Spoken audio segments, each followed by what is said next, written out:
श्री स्वामी समर्थ. स्वागत आहे तुमचं माझ्या युट्यूब चॅनलमध्ये. आजचा दिवस तुम्हाला खूप छान सुख समाधानाचा आणि आनंदाचा जाऊ देत ही स्वामींच्या चरणी प्रार्थना करते आणि आज या नवीन व्हिडिओला सुरुवात करते. सर्वप्रथम सर्व युट्यूब फॅमिलीला मकर संक्रांतीच्या खूप खूप शुभेच्छा.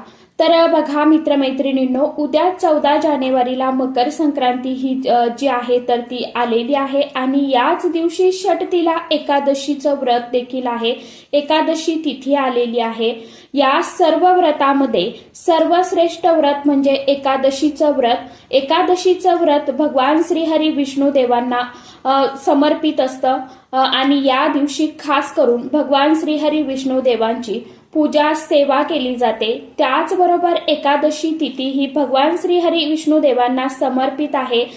ही जी व्यक्ती या षटतिला एकादशीचं व्रत करते त्या व्यक्तीच्या हातून कळत न कळतपणे जी काय पाप घडलेली असतात तर ती सर्व पापांमधून बघा मुक्ती मिळत असते. त्या व्यक्तीची मुक्तता होत असते. सर्व पाप कर्मे आपल्याकडून कळत न कळत जी काय झालेली असतात तर ती नष्ट होतात आणि यामुळे आपलं नशीब जे आहे तर ते आपल्याला साथ देत असतं. आपला दुर्भाग्याचा जर फेरा चालू असेल तर अशा व्यक्तींनी हे एकादशीचं व्रत जे आहे तर ते आवर्जून करावं. ज्यांना हे व्रत करणं शक्यच नाही त्यांनी या दिवशी जरी भगवान श्रीहरी विष्णू देवांचं विधिवत पूजन सेवा नामस्मरण केलं तरी देखील चालणार आहे. आपल्या आहारात तामसी पदार्थ आणि मांसाहार हे या दिवशी अजिबात खाऊ नये. त्यासोबतच बघा या दिवशी मकर संक्रांती सुद्धा आलेली आहे.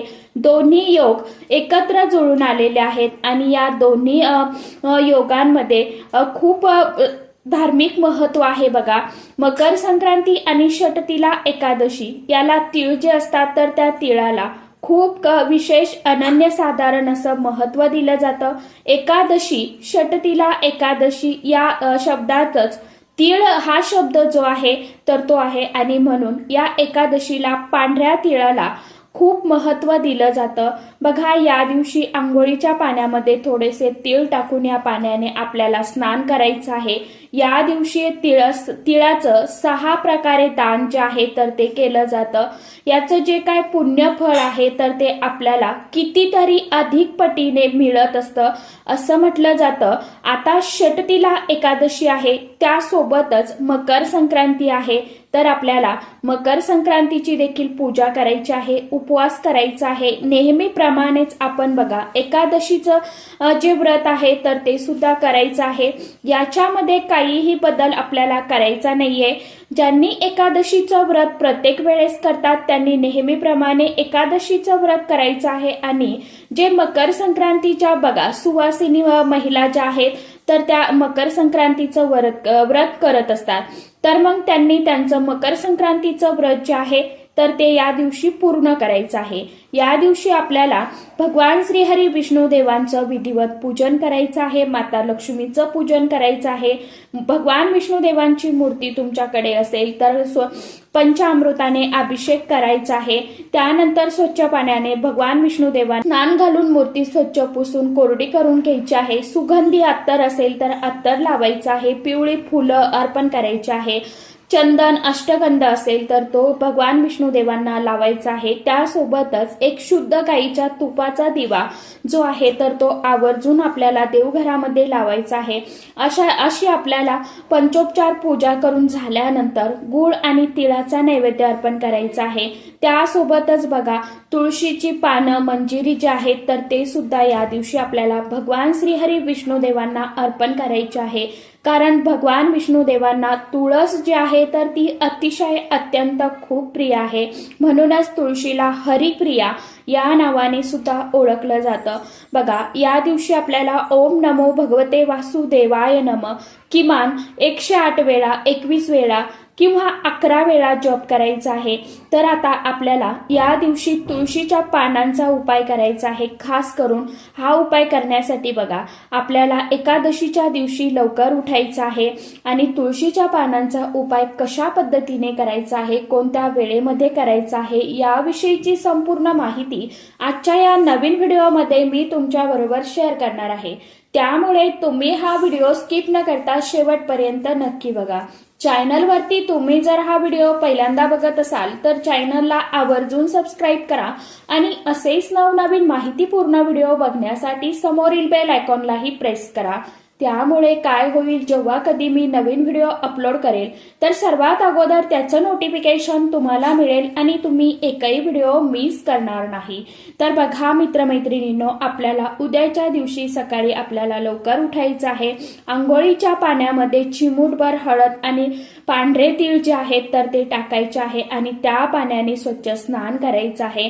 त्याचबरोबर 14 जानेवारीला आपल्याला हा उपाय करायचा आहे।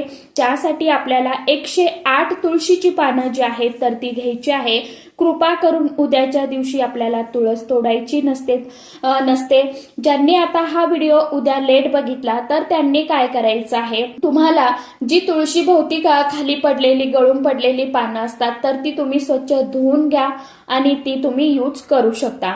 आता ही पानं तुम्हाला घ्यायची, संक्रांतीच्या दिवशी एकादशी आहे त्यामुळे आपल्याला तुळशीची पानं जी आहेत तर ती तोडायला चालणार नाही।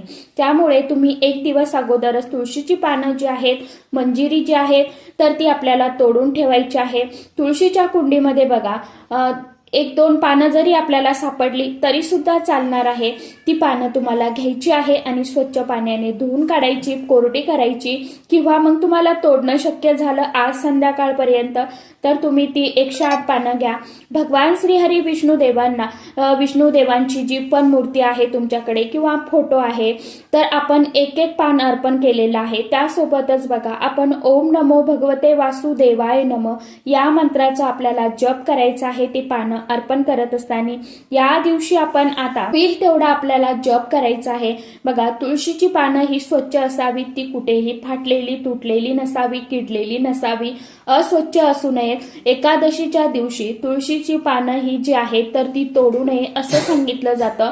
त्यामुळे एक दिवस अगोदरच ही पानं आपण तोडून ती स्वच्छ करून घ्यायची आणि स्वच्छ धुवून घ्यायची। दुसऱ्या दिवशी भगवान श्रीहरी विष्णुदेवांना म्हणजेच या दिवशी एकादशीचं व्रत आहे त्या दिवशी भगवान विष्णुदेवांच्या मूर्तीवरती अभिषेक करून विधिवत पूजन करून घ्यायचं आणि त्यानंतर तुम्हाला ही जी तुळशीची पानं आहेत त्यातील एक पान जे आहे तर ते तुमच्या उजव्या हातामध्ये घ्यायचं। ओम नमो भगवते वासुदेवाय नमः या षडाक्षर मंत्राचं तुम्हाला पठण करायचं, जप करायचा आणि हे जे पान आहे तर ते तुम्हाला भगवान श्रीहरी विष्णुदेवांच्या चरणावरती अर्पण करायचं आहे। असं तुम्हाला 108 वेळा जप करायचा आहे।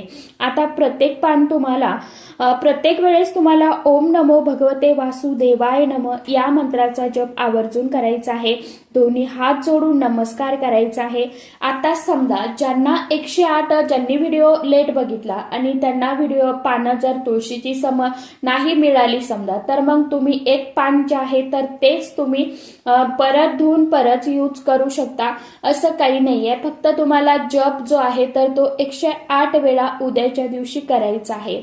ज्यांना शक्य आहे त्यांनी 108 पानं घ्या, ज्यांना नाही शक्य झालं त्यांनी एक पान परत तुम्हाला म्हणजे एक वेळा म्हणायचं आपल्याला ओम नमो भगवते वासुदेवाय नमः।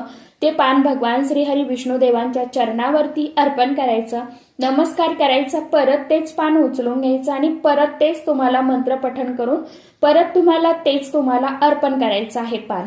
अशा पद्धतीने तुम्हाला 108 वेळा किमान 21 वेळा 11 वेळा तरी करायचं आहे अशा पद्धतीने। आणि यानंतर आपल्याला आपले 108 वेळा किंवा 11 वेळा म्हणून झाल्यानंतर दोन्ही हात जोडून आपल्याला मनोमन नमस्कार करायचा आणि तुमच्या मनामध्ये जी काय इच्छा आकांक्षा आहे बऱ्याच दिवसापासून राहिलेली, तुमच्या ज्या पण काही अडचणी असतील तर त्या दूर करण्यासाठी भगवान श्रीहरी विष्णुदेवांना प्रार्थना करायची आहे।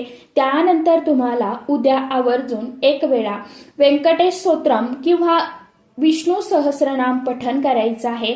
माता लक्ष्मीचं महालक्ष्मी अष्टकम पठण करायचं आहे। या दोन्ही सेवा आपल्याला उद्याच्या दिवशी आपल्या घरामध्ये करायच्या आहे। ज्यांना वाचन करणं शक्य आहे त्यांनी श्रवण करा, ज्यांना वाचता लिहिता येत नाही त्यांनी मोबाईलवरती लावून द्या आणि नुसतं तुम्ही श्रवण केलं ऐकलं तरी देखील चालणार आहे। कारण की ही एकादशी सर्व एकादशीमध्ये सर्वश्रेष्ठ मानली जाते, म्हणून प्रत्येकाने आवर्जून असा हा तुळशी तुळशीच्या पानांचा जो उपाय आहे तर तो या एकादशीच्या दिवशी दिवसभरामध्ये कधीही करायचा आहे। त्यासोबतच बघा, आपण या संक्रांतीच्या दिवशी सुगड पूजन जे आहे तर ते करत असतो, एकमेकींना ओसा देत असतो, हळदी कुंकू करत असतो, तर ते देखील आपण या दिवशी करायचं आहे। अशा पद्धतीने तुम्हाला उद्याच्या दिवशी 108 तुळशीची पानं जी आहेत तर ती भगवान श्रीहरी विष्णू देवांना आवर्जून अर्पण करायची आहे।